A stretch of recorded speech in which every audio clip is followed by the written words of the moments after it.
জগতের একজন পাগলনি মহিলা আল্লাহর বান্দি রাবেয়া সারা রাত নামাজে দাঁড়ায়া দাঁড়ায়া ফজরের আগে আগে নিজের কাপড়ের আঁচলটা বাড়াইয়া দিয়া নিজের কাপড়ের আঁচলটা বাড়াইয়া দিয়া দুইটা হাত উপরের দিকে ভাসাইয়া আল্লাহকে ডেকে ডেকে বলে, মালিক আল্লাহ, তোমার কাছে গাড়ি চাই না, বাড়ি চাই না, ইজ্জত সম্মান কিছুই চাই না।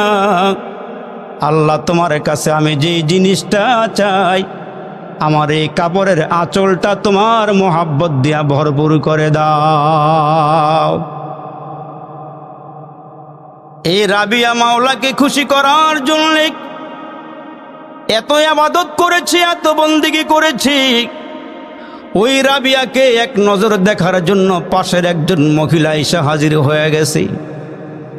আয়েশা দেখে মহিলায় রাবিয়া এশরাক নামাজে দাঁড়ায় গিয়েছে। সুবহানাল্লাহ বলেন। এশরাক নামাজ যেহেতু পড়তেছে, মহিলা কিছুই না বলে বাড়িতে চলে গেল।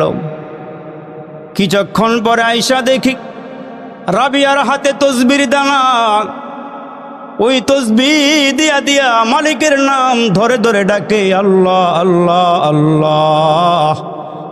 আমার আল্লাহ বলেন, যারা আমারে বেশি ডাকে আমি আমার মোহাব্বত এদেরকে বেশি দান করি। ওই মহিলাটা আবার চলে গেল।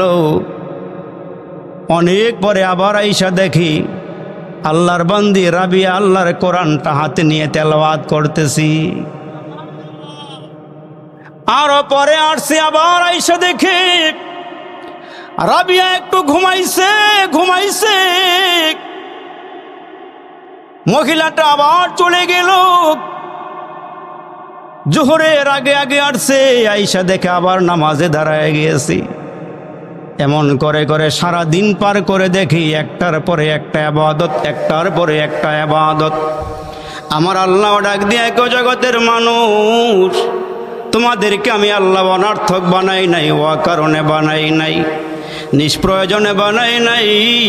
আমার আল্লাহ কত সুন্দর করে আপনাকে আমাকে বয়ান করেন।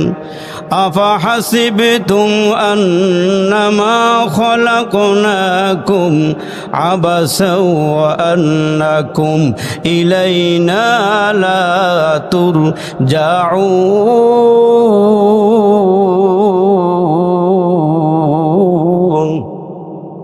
আল্লাহ বলেন, বান্দা, তোমাদেরকে আমি আল্লাহ অনর্থক বানাই নাই। চায়ের দোকানে বৈশা টিভি দেখবা, এই জন্য আমি আল্লাহ বানাই নাই।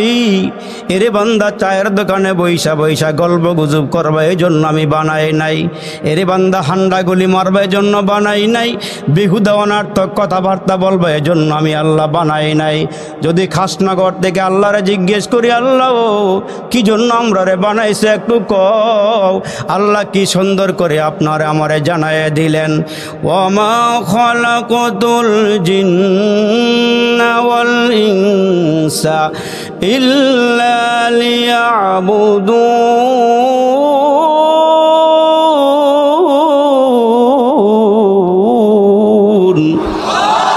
আল্লাহকে বান্দা, তোমাদেরকে আমি আল্লাহ অনর্থক বানাই নাই। ইবাদত করার জন্য বানাইছি, বন্দেগী করার জন্য বানাইছি। 5 বেলা মুয়াজ্জিন দিয়ে আযান দেওয়াইলাম। তোমার ঘর বড় নয়, তোমার বাড়ি বড় নয়, তোমার দোকান বড় নয়, তোমার অফিস বড় নয়, তোমার কলকারখানা বড় নয়। আওয়াজ দিয়া পুরুষের মতো, সিংহের মতো গর্জন দিয়া বলেন, দুনিয়ার সব কিছুর চেয়ে বড় কে? আর জোরে বলেন, বড় কি?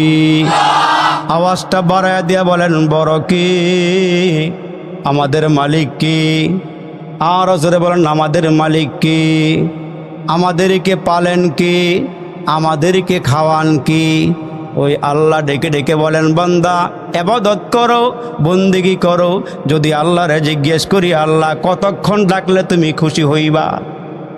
আল্লাহ পাক আপনারে আমারে জানায় দিলেন, ওয়াবুদু রাব্বাকা হাত্তা ইয়াতিয়াকাল ইয়াকিন।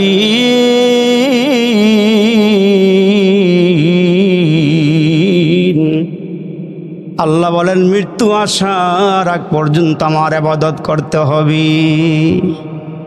কিন্তু এখন আমরা দেখি রে বাবা, শুকুর মুন্সির দল, রমজান মুন্সি, শুকুর মুন্সি, রমজান মুন্সি, ঈদ মুন্সি, খাট মুন্সি, আমরা মুসলমান বাৎসরিক ইবাদত করতে চাই, কিন্তু আল্লাহ বলেন বান্দা 5 বেলা আজান হবে, 5 বেলা নামাজ পড়বা, তোমরা ফরজে সিজদা দিবা, তোমার সিজদা কবুল হয়ে গেলে চলে যাবে সাথে সাথে আমার আরশে। এজন্য তো আমার বাবাজিরা রে, রাবেয়ারে যখন হাসান বসরি বিয়ে করতে চায়, বিরক্ত হইতেছেন, রাগ করতেছেন? রাবেয়ারে যখন হাসান বসরি বিয়ে করতে চায়, প্রথম স্বামী মারা যাওয়ার পর যখন হাসান বসরি প্রস্তাব দিল, রাবেয়ারে তোমার আমি বিয়ে করতে চাই, সুবহানাল্লাহ কোন কারণ কি, কেন এই মহিলাকে হাসান বসরি বিয়ে করতে চায়?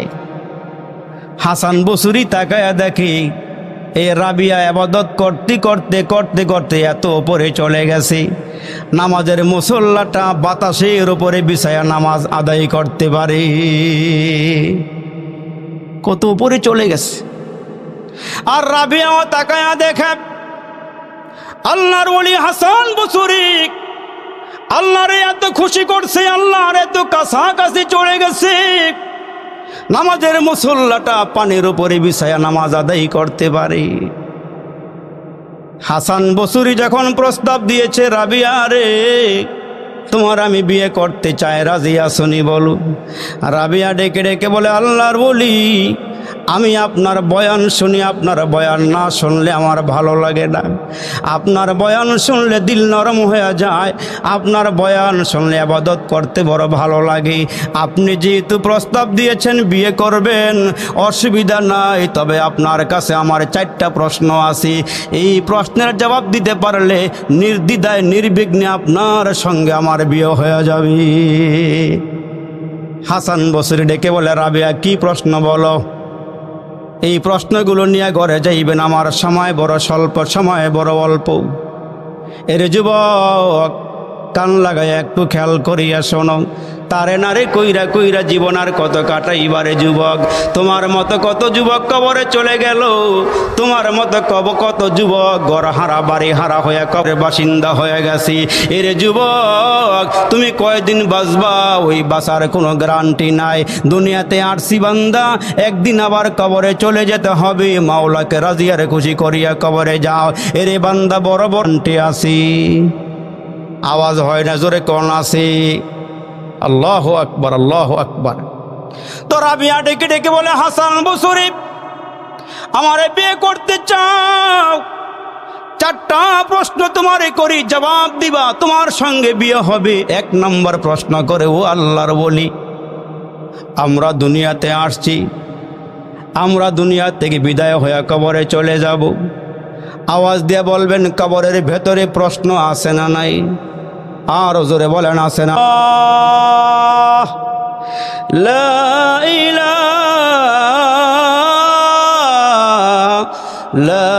ইলাহা আনা ফা'বুদুনি,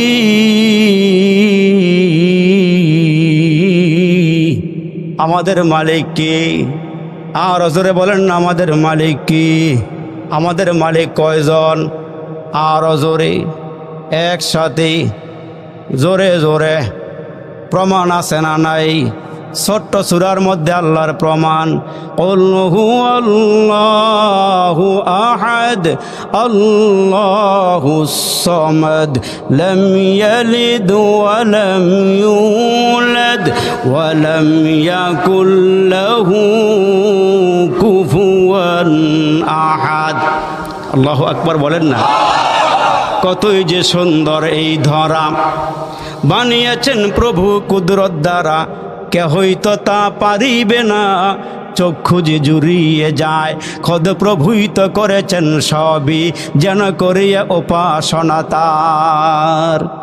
চন্দ্র দেখো রাতের বেলা, সূর্য দেখো দিনের বেলা, দিন হয় রাত হয় গগনেতে, চলছে তারা নিজ কক্ষপথে, ঝিকিমিকি ঝিকিমিকি আলোর দ্বারা করছে উজ্জ্বল বিশ্ব ভরা, কে হইতো তা পারিবে না, চক্ষু যে জুড়িয়ে যায়, খোদ প্রভুই তো করেছেন সবই, যেন করি উপাসনা তার। ইবাদত হবে কার? বাবাজিরা যুবকরা ওয়াজটা বাড়ায় দিয়ে বলে ইবাদত হবে কার? আর জোরে বলেন না কার? এ মুসলমান ভাইরা, রাবিয়া ডেকে বলে হুজুর আমারে বিয়ে করবেন, অসুবিধা নাই। এক নম্বর প্রশ্ন, কবরে 3টা প্রশ্ন করা হবে। ধনী নাই, গরিব নাই, রাজা নাই, বাদশা নাই, প্রজা নাই, নেতা নাই, এ মুসলমান কর্মী নাই, সবাইকে প্রশ্নটা করা হবে। ওই রাবিয়া ডেকে ডেকে বলে আল্লাহর ওলি গো, আপনি অনেক বড় জান্নেওয়ালা, ইবাদত কইরা কইরা আল্লাহকে রাজি আর খুশি করে বলাইছেন, আপনি একটু বলে দেন আমি কবরের মধ্যে প্রশ্ন করলে উত্তর দেওয়া সম্ভব হবে কিনা? আমাকে যখন 3টা প্রশ্ন করা হবে, আমি কি উত্তর দিতে পারবো কি পারবো না, এই চিন্তাটা দূর করলে আপনার সঙ্গে আমার বিয়ে হবে। আর জোরে বলে। 2 নম্বর রাবিয়া ডেকে ডেকে বলে আল্লাহর ওলি, হাসরের কঠিন ময়দানে 2টা দল হবে। আল্লাহ কত সুন্দর করে কোরআনের মধ্যে ওয়াজ করেছেন, ফারিকুন ফিল জান্নাতি ওয়া ফারিকুন ফিস সাঈর।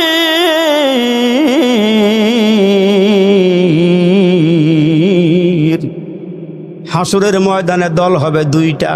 জোরে বলেন না কয়টা? আর জোরে বলেন কয়টা? এক দল হবে জান্নাতি, আর এক দল হবে জাহান্নামী। এক দলের আমলনামা ডান হাতে আসবে, ওই মানুষগুলো সোজা আল্লাহর জান্নাতে চলে যাবে। আর যাদের আমলনামা বাম হাতে আসবে, ওই আমলনামাটা বাম হাতে দেওয়ার পর এত সহজে বাম হাতে আমলনামা দেওয়া হবে না। এরে যুবক, কিসের নেশায় এত ঘুরাঘুরি করো? এরে যুবক, আমার প্রাণের ভাইরা, হাতটাকে পিছন দিক দিয়া নিয়া পিঠের ভিতর দিয়া ঢুকাইয়া কলিজাটা সেদা করে বুক দিয়া হাতটা বাড়ি করিয়া আমলনামাটা দেওয়া হবে। তখন বান্দা বলবে কি করলাম রে, কি করলাম রে, কি করলাম, সোনার যৌবন হেলায় খেলায় খোয়াইলাম তারে না রে, কইরা কইরা জীবন কাটাইলাম, আমরা সবাই জান্নাতেরই রাস্তা হারাইলাম। ওই মানুষগুলো বাম হাতে আমলনামা পাওয়ার পর এত চিৎকার মারবে, চিৎকার, পাগল পারা হয়ে যাবে হাসরের কঠিন ময়দানে। ওই মানুষগুলো আব্বারে তালাশ করবে, মারে তালাশ করবে, ভাই তালাশ করবে, বোনকে তালাশ করবে, বন্ধুকে তালাশ করবে। আহারে আজকে কঠিন মুসিবতের দিনে কেউ আমার আপন না, কেউ আমার কিনারায় নাই, কেউ আমার কাছে নাই নাই নাই। ওই মানুষগুলো পাগল পারা হইয়া হাসরের ময়দানে দৌড়াইতে শুরু করবে। ওই মানুষগুলো চিৎকার করবে আর বলবে আল্লাহ আবার দুনিয়াতে পাঠাও। আলেম ওলামার কথা বিশ্বাস করি নাই, বয়ান ভালো লাগে নাই, কোরআন বিশ্বাস করি নাই, হাদিস বিশ্বাস করি নাই, আল্লাহ আমাদেরকে দুনিয়াতে আবার পাঠাও। আল্লাহ দুনিয়ার থেকে তোমার বন্দেগি করে আবার আসব। আল্লাহ বলেন বান্দা 60 বছরের হায়াত দিয়া তোমাকে ছেড়ে দিয়েছিলাম রে বান্দা, ওই মুহূর্তে ফজরের আজান হলো তুমি মসজিদে যাও নাই, এরে বান্দা জোহরের আজান হইলো তুমি মসজিদে যাও নাই, আসরের আজান হয়ে গেল, মাগরিবের আজান হয়ে গেল, এশার আজান হয়ে গেল, তুমি তো আল্লাহর ঘরে মসজিদে যাও নাই। ওই হাসরের ময়দানে বান্দা চিৎকার করতে করতে পাগল পারা হয়ে যাবে, ওই দিন কোনো কাজে আসবে না। ওই চিন্তা করে রাবেয়া হাসান বসুরিকে ডাক দিয়া বলে ও আল্লাহর ওলি, হাসরের কঠিন ময়দানে 2টা দল হবে, এক দল হবে জান্নাতি আর এক দল হবে জাহান্নামী। এক দলের আমলনামা ডান হাতে আসবে, আর এক দলের আমলনামা বাম হাতে আসবে। আল্লাহ পাক রব্বুল আলামিন কত সুন্দর করে আমাদেরকে জানাইয়া দিলেন, এরে বান্দা হাসরের ময়দানে 2টা দল হবে, এক দল হবে জান্নাতি আর এক দল হবে জাহান্নামী। রাবিয়া ডেকে ডেকে বলে আল্লাহর বলি আমি কোন দলের হব, জান্নাতি না জাহান্নামী? এই চিন্তাটা দূর করে দিলে আপনার সঙ্গে আমার বিয়ে হবে। প্রশ্ন গেল কয়টা? আরো জোরে বলেন না কয়টা? রাবিয়া ডেকে ডেকে বলে আল্লাহর বলি, এই আল্লাহর বলি 3 নম্বরে আরেকটা জিনিস আমি জানতে চাই, আমি ইমান নিয়ে মরতে পারবো কি পারবো না, আপনি আমার এই টেনশনটা দূর করে দেন। আল্লাহু আকবার, জোরে বলেন। দুনিয়ার মধ্যে সবচেয়ে দামি দৌলতের নাম, সবচেয়ে দামি দৌলতের নাম হলো ইমান। যার ইমান নাই তার কোনো কিছুই নাই, যার ইমান আছে তার সব কিছু আছে। একজন ইমানদারের দাম কত জানেন? বিয়া বাড়ির মধ্যে যত দামি মানুষ যাক না কেন, বর যদি না যায় ওই বাড়ির খানা কিসমতে জুটে না। ওই বাড়ির খানা পাইতে হলে বর সাথে নিয়ে যাওয়া লাগে।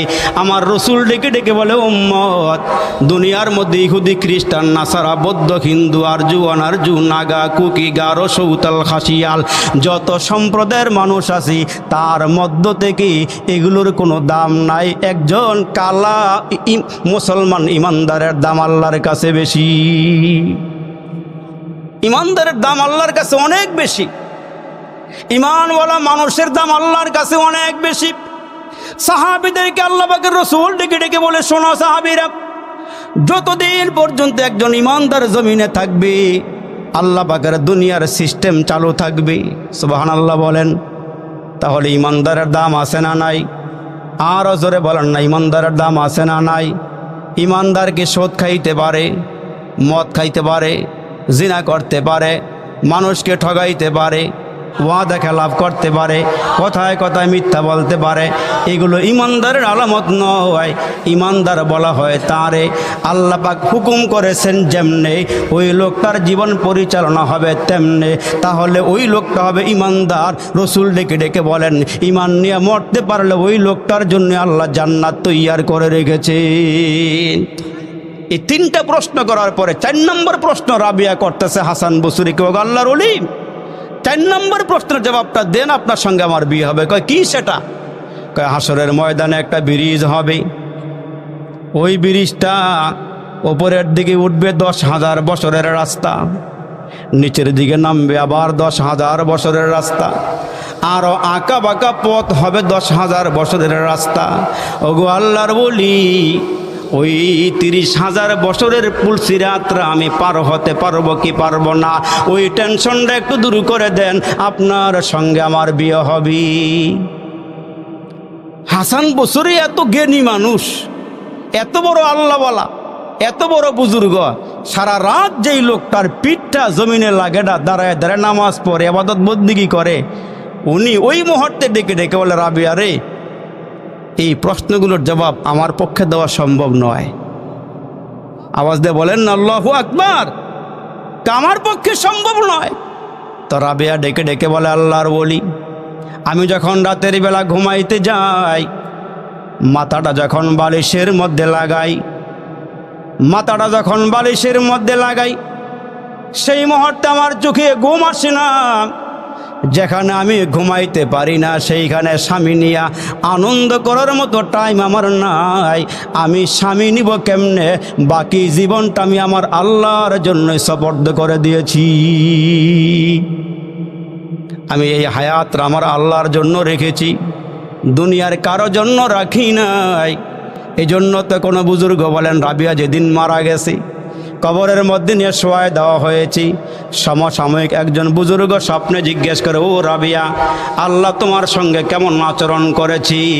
রাবিয়া ডেকে ডেকে বলে, আল্লাহ আমার ওপরে খুশি হইয়া আমার গুনাহ মাফ করে আল্লাহ জান্নাতের ফয়সালা করে দিয়েছেন। মালিকের সঙ্গে এমন একটা সম্পর্ক করে কবরে গিয়েছি, যেদিন তারে কবরে নামানো হয়েছে, কবরের ভিতরে নামানোর পর ফেরেশতারা জিজ্ঞেস করে, রাবিয়া তোমার রব কি? কিতাবের ভিতরে ঘটনা আসছে। রাবিয়া বলে, তোমরা কারা? আমরা ফেরেশতারা। কোথায় থেকে আসছো? কয় আসমান থেকে। কয় আসমান থেকে জমিন পর্যন্ত রাস্তা কতটুকুন, দূরত্ব কতটুকুন? কয় 500 বছরের রাস্তা।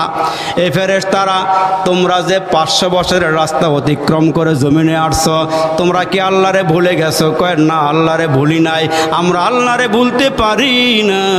রাবিয়া ডেকে ডেকে বলে, তোমরা যদি 500 বছরের রাস্তা অতিক্রম করে আল্লাহরে ভুলে না যাও, তাহলে আমি কি জমিন থেকে 3.5 হাত কবরের নিচে আইসা আল্লাহরে ভুলে গেছি নাকি? আমি কি আল্লাহরে ভুলে গেছি? না, আমি আল্লাহরে ভুলি নাই, আমি আল্লাহরে ভুলি নাই, আল্লাহ আমার সঙ্গে আছি। এই জন্য আল্লাহ ডেকে ডেকে বলেন, এই আমার বান্দা বান্দিরা, দাঁড়ায় আমারে ডাকো, বসিও আমারে ডাকো, শুয়া শুয়া আমারে ডাকো। তোমরা একবার ডাক দিলে আমি আল্লাহ 70 বার ডাকের জবাব দিয়ে দেই। এরে বান্দা, একটু নজর করো, কবরের দিকে তাকাও, ওই কবরের দিকে তাকাও, যেই কবর দেখা নবীরা পর্যন্ত থরথর থরথর করে কাঁপে। আহারে, পরকালের প্রথম ঘাটির নাম হলো কবর। এরে বান্দা, ওই কবরে যারা ধরা পড়ে যাবে, সামনের ঘাটিগুলো তার জন্য কঠিন হয়ে যাবে। আর যারা কবরের ঘাটির মধ্যে নাজাত পেয়ে যাবে, অন্য অন্য ঘাটিগুলো এদের জন্য সহজ হয়ে যাবে। এই জন্য মুসলমান, মালাকুল মউত যেদিন আপনার আমার সামনে চলে আসবে, ওই দিন মালাকুল মউত বলবেন, ও খুরিজি, হে রুহু বের হয়ে আয়। তখন বান্দা বের হইতে চাবে না, কারণ রুহের সাথে আর দেহের সাথে বান্দার একটা সম্পর্ক হয়ে গেছে, 60-70 বছরের সম্পর্ক। ফেরেশতারা ডাক দেওয়ার পর রুহুটা বের হয় না। ওই ফেরেশতারা আল্লাহর দরবারে গিয়ে বলে, মালিক, তোমার বান্দার ভিতর থেকে রুহুটা বের করতে চাই। ও খুরজি, ডাক দিলাম, বের হয়ে আসো। হ্যাঁ, রুহু বের হয়ে আসো। রুহু বের হতে চায় না। আল্লাহ পাক ডেকে ডেকে বলবে, ফেরেশতারা, না, এই বান্দার রুহুটা এখন বের হবে না, তবে বের হবে সহজই একটা কাজ করো, আমি আমার বান্দারে পরকালে যে জান্নাত দিব, এই জান্নাতটা আমার বান্দার সামনে তুলিয়া ধর, দেখবি বান্দা দ্রুত রুহুটা বের হই আমার জান্নাতে চলে আসবি। তখন আল্লাহ বলবেন, ফেরেশতারা, তোমরা ডাক দিও না, আমি ডাক দেই।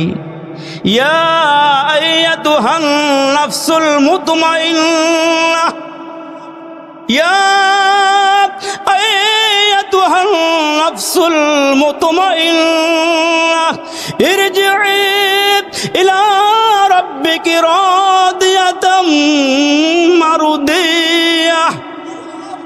আল্লাহ বলবেন, হে পবিত্র নফস, পবিত্র রুহু, হে সফলতার রুহু, বের হয়ে আসো, ফেরত আসো। আওয়াজ দিয়ে বলেন, আমাদের বাড়ি কি দুনিয়াতে না জান্নাতে? আওয়াজ হয় না, জোরে বলেন, আমাদের বাড়ি কি দুনিয়াতে না জান্নাতে? খাসনগর দিগিরি পাড়ের মানুষ সকালে আদমপুর বাজারে গিয়া, কষ্ট হইতেছে, কষ্ট হইতেছে, আদমপুর বাজারে গিয়া একটা মুরগি কিনলেন। কি কিনলেন? মুরগি কিন্না বাড়িতে আনলেন। মুরগি দেখতে বড় সুন্দর, নিয়ত করছেন এটা খাবো না, পালবো। আচ্ছা, আপনারা বলেন, ওই মুরগিটা পালতে গিয়া ঘরে আনলেন, ছেড়ে দিবেন না রশি দিয়া বাঁধবেন? কথা বলতে হবে তো। রশি দিয়া কেন বাঁধবেন? 3 দিন 4 দিন 1 সপ্তাহ বান্ধিয়া গড়টা চিনাইবেন, বাড়িটা চিনাইবেন। 1 সপ্তাহ পরে ছাইরা দিলে যেন আবার ঘুরিয়া ঘুরিয়া বাড়িটা চিন্না আসতে পারে। আমার আল্লাহ ডেকে ডেকে বলে, বান্দা, এরে খাসনগর দিঘির পাড়ের মানুষ, সোনার গায়ের মানুষ, আসলে তোমার বাড়ি দিঘির পাড় নয়, তোমার বাড়ি সোনার গায়ে নয়, তোমার বাড়ি হইল জান্নাতে। দুনিয়ার মধ্যে পাঠাইলাম বান্দা, এরে বান্দা, আবার তোমাদেরকে দুনিয়ার দিকে ঘুরে ঘুরে আমার জান্নাতে নিয়ে আসবো। এ দুনিয়া তোমার বাড়ি নয়, জান্নাত তোমার বাড়ি। দুনিয়ার মধ্যে ঘুরায় ফিরাই আমি তোমাদেরকে আবার জান্নাতে নিয়ে আসব। এই জন্য আল্লাহ বলেন, ইয়া আইয়াতুহান নাফসুল মুতমাইন্নাহ, হে মুতমাইন নফস, তুমি চলে আসো, তোমার বাড়িতে ফিরে আসো। তখন রুহুটা বের হয়ে আসবি। রুহুটা বের হয়ে যখন আসবি, মোমেন হইলে রুহুটা জান্নাতে চলে যাবে, আর মোমেন না হইলে জাহান্নামে। এই জন্য পায়ে হাত দিয়া বলিয়া যাই, রে বাবা, ওই কবরের কথা চিন্তা করো, কবরের কথা চিন্তা করো। পয়গম্বর ঈসা আলাইহিস সালাম মানুষকে কালিমার দাওয়াত দেয়, এক আল্লাহর দিকে ডাকে। পয়গম্বরকে আল্লাহ একটা মুজিজা দান করেছিলেন, কবরের কিনারায় গিয়ে দাঁড়াইয়া মুর্দা মানুষকে ডাক দিলে আল্লাহর হুকুমে জিন্দা হয়ে যাইত। আর একটু জোরে কোন, মুর্দা মানুষকে জিন্দা করার ক্ষমতা কার? দিয়েছেন পয়গম্বর ঈসা আলাইহিস সালামকে। পয়গম্বর ঈসা আলাইহিস সালাম কবরের কিনারায় দাঁড়াইয়া মুর্দা মানুষকে ডাক দিলে কবরের ভিতর থেকে মুর্দা জিন্দা হয়ে যাইত। আল্লাহু আকবার বলেন। কওমের লোকেরা ডাক দেয়, ও পয়গম্বর, 1 মাস আগে মারা গেলে, 2 মাস আগে মারা গেলে তাজা মানুষের বডির থেকে রুহু হয়তো ফিরে আসতেও পারে। হয়তো অনেক মানুষ মারাও যায় না, রুহুটা ভিতরে চাপা দিয়ে থাকে, ওই মানুষকে জিন্দা করাইয়া দেখানো সম্ভব। আপনি একটা কাজ করেন, সেই কাজটা হইল বহুদিন আগে যেই মানুষটা মারা গেছে, হাড় গোড় নষ্ট হয়ে গেছে, এমন একটা মানুষ জিন্দা করতে পারলে আপনার ডাকে সারা দিয়া কালমা পরে মুসলমান হয়ে যাব। পয়গম্বর ঈসা কয়, তাহলে চলো আমাকে নিয়ে যাও। পুরাতন একটা কবর, 400 বছরের আগের কবর। কয়শো বছর? রাগ করতেছেন মনে হয় না? 400 বছরের আগের কবর। ওইটার কিনারায় গিয়া পয়গম্বর দাঁড়ায় গিয়েছে। ঈসা আলাইহিস সালাম দাঁড়ায় যাওয়ার পর কওমের লোকেরা ডেকে বলে, ঈসা, এই কবরের কিনারায় দাঁড়াইয়া ডাক দাও তো দেখি তোমার আল্লাহর কি ক্ষমতা আছে, দেখি মরা মানুষ তোমার দ্বারা জিন্দা আল্লাহ করাইতে পারেনি। পয়গম্বর ঈসা আলাইহিস সালাম 400 বছর আগের কবরের কিনারায় দাঁড়াইয়া ডাক দিয়ে বলতেছেন, কুম বিইজনিল্লাহ, আল্লাহর হুকুমে জিন্দা হয়ে যাও। ডাক দেওয়ার সঙ্গে সঙ্গে কবরের ভিতর থেকে একটা মানুষ জিন্দা হয়ে দাঁড়ায় গেছে। আর জোরে বলে, আমগো আল্লাহর ক্ষমতা আছে না নাই? আমগো আল্লাহর ক্ষমতা আছে না নাই? এই মুসলমান ইহুদিরা মানে 2 খোদা, নাসারারা কয় 3 খোদা, আর হিন্দুরা কয় 33 কোটি দেবতা। আমরা কই আমগো এত খোদা লাগে না, আমগো খোদা কয়জন? আর জোরে কয়জন? হিন্দুরা কয় মেঘের লেগে 1 খোদা, মারামারির লেগে 1 খোদা, ফিরাইবার লাইগা আর 1 খোদা। আমরা কই আমগো এত খোদা লাগে না, আমগো খোদা কয়জন? আর জোরে আওয়াজ করে মিছিল করে, আমাদের রব কয়জন? যখন ঈসা আলাইহিস সালাম মরা মানুষটা জিন্দা করলেন কার হুকুমে? জোরে বলেন, কার হুকুমে? পয়গম্বর ঈসা আলাইহিস সালাম জিজ্ঞেস করে, মান আনতা মা ইসমুকা, তুমি কে, তোমার নাম কি? আমার নাম হলো শাম বিন নূহ, আমি হলাম পয়গম্বর নূহ আলাইহিস সালামের সন্তান, আমি হলাম নূহ পয়গম্বরের সন্তান। কয়, তোমার মাথার চুল সাদা কেন, তোমার দাড়ি পাকা কেন? নূহ আলাইহিস সালামের সন্তান জবাব দেয়, কয়, আমি যখন মারা গিয়েছিলাম ওই দিন আমার চুলগুলো কালোই ছিল, আমার দাড়িগুলোও কালোই ছিল। হঠাৎ করে আমি যখন ঘুমায় রইলাম, ঘুমের ঘরে একটা আওয়াজ পাইলাম, ওই আওয়াজের কারণে আমার মাথার চুল এবং দাড়িগুলো সাদা হয়ে গেছে। কয়, কিসের আওয়াজ পাইছে বলো? শাম বিন নূহ ডেকে ডেকে বলে, ও গো পয়গম্বর, আমি কবরের ভিতরে ঘুমাইতেছিলাম, আমি মনে করেছি কিয়ামতের সিংহায় ফুৎকার হয়ে গেল নাকি, হাসরের কঠিন ময়দানের জন্য সিংহায় ফুৎকার হয়ে গেল নাকি, ওই চিন্তায় আমার মাথার চুলগুলো সাদা হয়ে গেছে, দাড়িগুলো সাদা হয়ে গেছে। এর যুবক, ঈসা পয়গম্বরের আওয়াজ শুই না তার মাথার চুল সাদা হয়ে গেছে। এই জন্য আমার আল্লাহ বলবেন, হে মানুষ, দুনিয়াতে যাইবানি। ওই মানুষগুলো বলবে, আল্লাহ, দুনিয়াতে যাওয়ার আর দরকার নাই, যদি আবার মরণের সময় কষ্ট হয়, মৃত্যুর যন্ত্রণার সময় যদি কষ্ট হয়, এরে রব আমার আল্লাহ, আমাদের আর দুনিয়ার যাওয়া দরকার নাই। এরে বন্ধু, ঈসা পয়গম্বরের আওয়াজ শুই না কালা দাড়ি সাদা হয়ে গেছে, কালা চুল সাদা হয়ে গেছে। কিসের আমিত্ব, কিসের বাহাদুরি, কিসের বরত্ব দেখায়? হাসরের কঠিন ময়দানে আল্লাহ যদি বলেন ফেরেশতারা ধইরা নিয়ে আয়, এরে ধইরা নিয়ে আয়, আল্লাহ বলবেন, বান্দা, আমি আদেশ করেছিলাম উদখুলু ফিস সিলমি কাফা, পরিপূর্ণ ইসলামের ভিতরে দাখিল হয়ে যাও, তুমি কেন প্রবেশ করো নাই? তুমি তুমি কেন ইসলাম বুঝো নাই, তুমি কেন কোরআন বুঝো নাই, কেন কোরআন তেলাওয়াত করো নাই, কেন সুদ খাইছিলা, কেন ঘুষ খাইছিলা, কেন আমার হুকুম মানো নাই, কিসের বাহাদুরি, কিসের আমিত্ব, কিসের বরত্ব। এরে বান্দা তাকায়া দেখ, ফেরাউনকে আমি ধরলাম, কারুনকে আমি ধরলাম, সাদ্দাতকে আমি ধরলাম, আবু জাহেলকে আমি ধরলাম, নমরুদকে আমি ধরলাম, বড় বড় রাজ শক্তিগুলোকে আমি ধরলাম, কত ক্ষমতার চেয়ারের মালিককে আমি আশ্রইয়া দুনিয়াতে শেষ করে দিলাম, কত শক্তিশালী মানুষগুলোকে আমি চুবাইয়া চুবাইয়া শেষ করে দিলাম। ওই আল্লাহ যে আছে, আল্লাহ ডেকে ডেকে বলেন, আমি আল্লাহ সহজে ধরি না, আমার ধরা বড় শক্ত। ইন্না বাতশা রাব্বিকা লাশাদীদ, আমার ধরা বড় শক্ত, কিন্তু আমি সহজে ধরি না, কারণ আমার বন্ধু শেষ মুহূর্তে বিদায়কালে আমার ডেকে ডেকে বলছে, রব ও আমার আল্লাহ, আমার উম্মতের হায়াত কম, আমার উম্মতের হায়াতের ভ্যালু কম, আল্লাহ গুনাহ করার সঙ্গে সঙ্গে আযাব দিও না, গুনাহ করার সঙ্গে সঙ্গে শাস্তি দিও না। আল্লাহ ডেকে ডেকে বলে, ও আমার বন্ধু কি করতে হবে বলেন? ওগো আমার আল্লাহ, যেই কয়দিন দুনিয়াতে ছিলাম উম্মতের পাহারাদারি করছি, উম্মতের জন্য হাত বাড়াইয়া বাড়াইয়া কান্না করেছি, আল্লাহ এই মায়ের চেহারাওয়ালা মানুষগুলোকে জাহান্নামে দিও না। আল্লাহ আমার সামনে যদি আমার উম্মতগুলোকে জাহান্নামের আগুনে ফালাও, আমি সইতে পারবো না। ওগো মালিক, আমার উম্মতগুলোকে তওবা করার সুযোগ দিও, গুনাহ মাফ চাওয়ার সুযোগ দিও। আল্লাহ উম্মতের জন্য নির্দিষ্ট করিয়া দিও না, যখন এরা হাত বাড়াইবে এদের গুনাহগুলোকে মাফ করিয়া দিও। এরা যখনই হাত বাড়াইবে গুনাহ মাফ করে দিও, এরা ক্ষমা চাইলে আল্লাহ রাগ করিও না, মাফ করিয়া দিও। এই জন্য আল্লাহ ডেকে ডেকে বলেন, বান্দা তুমি যখন আমার চোখের সামনে চলে আসো, তোমার চোখ দিয়ে এক ফোঁটা দুই ফোঁটা পানি পড়ে যায়। এরে মুসলমান একটু খেয়াল করিয়া শোনেন, চোখ দিয়া পানি ফালান, আব্বা মারা গেছে কাঁদলেন, মা মারা গেছে কাঁদলেন, ভাই মারা গেছে কাঁদলেন, বন্ধু মারা গেছে কাঁদলেন। এই কাদা কিন্তু কাদা নয়।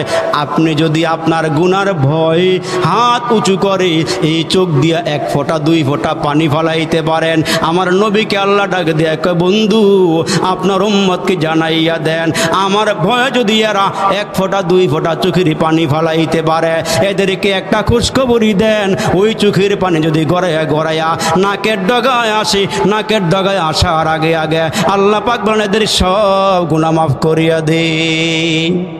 নারায়ে তাকবীর, নারায়ে তাকবীর। পেশা হুজুরের আগমন, সোনারগাঁয়ের পক্ষ থেকে নারায়ে তাকবীর।